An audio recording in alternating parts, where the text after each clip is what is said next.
No, the tables are turning in Congress, and now the FBI is about to face interrogation. The House Select Subcommittee on the Weaponization of the Federal Government will tomorrow hold its first hearing about how the Justice Department has been politicized to attack civil liberties. About time. Chairman Jim Jordan says House Republicans plan to hold the government accountable and ensure equal treatment under the law. Will that actually happen, or will the Biden DOJ stonewall as usual? Joining me tonight, Kentucky Republican Congressman and member of the subcommittee holding the hearings, Thomas Massie is back. It's time to get sassy with Massie.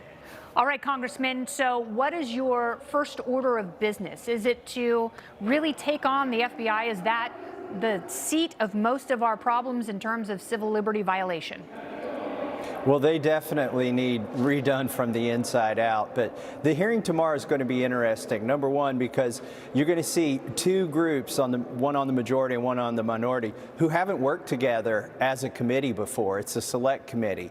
So there'll be some of us from the Judiciary Committee, but there'll be folks there from Intel as well. So I'm interested to see how well we work as a team. I'm also interested to see what posture the Democrats take.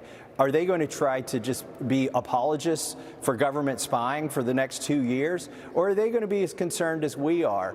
Unfortunately, I think it might be the former. Now, the witnesses tomorrow, the first panel will be two senators, Senator Ron Johnson and Chuck Grassley. Tulsi Gabbard is a Democrat. She's a former representative. She's actually a Republican witness here. And then the Democrats are sending in Jamie Raskin. So I'm interested to hear from the two senators because they've been in touch with as many whistleblowers as we have on the House side, what they have to say. Will we hear from some of those whistleblowers? So that'll be the second panel. The second panel will have two former FBI employees. Now, I don't know if you would call them whistleblowers, but they certainly have some views on what needs to be changed at the FBI based on their career of service at the FBI.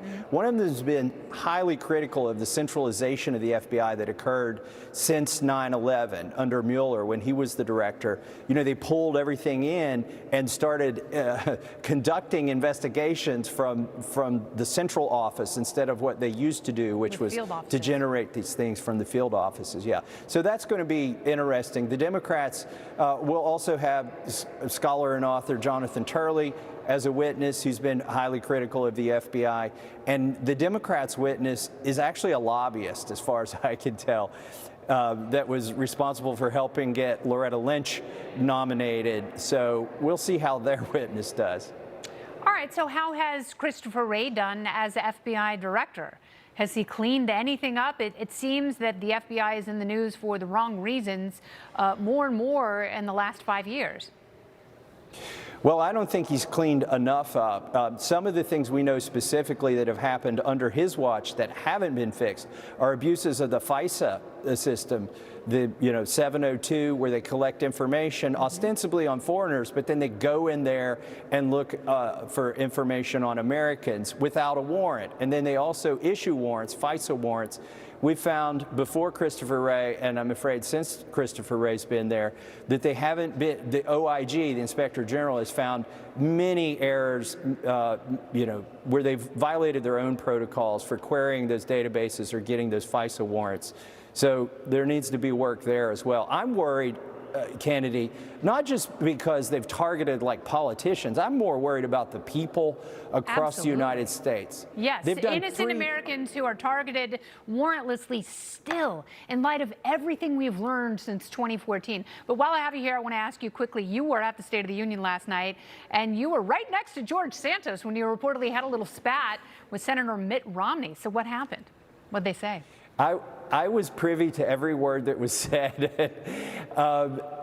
Mitt Romney was really rude. He was a guest in our chamber, and he chewed out one of our members right there on the floor. I don't know what I can tell you beyond that, other than it was inappropriate what Mitt Romney said to a member of the House. Did he use some foul language? You can tell us. It's okay. I thought, regardless of the language he used, I thought his attitude was more foul than anything. Yeah, well, he is a fancy lad. And, maybe he's looking down on Congressman Santos. I know he doesn't want him to be a congressman, but people spoke. Democrats did not do good opposition research, and those lies are very entertaining. I don't condone them, but I do consume them. Congressman Massie, thank you so much for your time. Thanks, Kennedy. Always.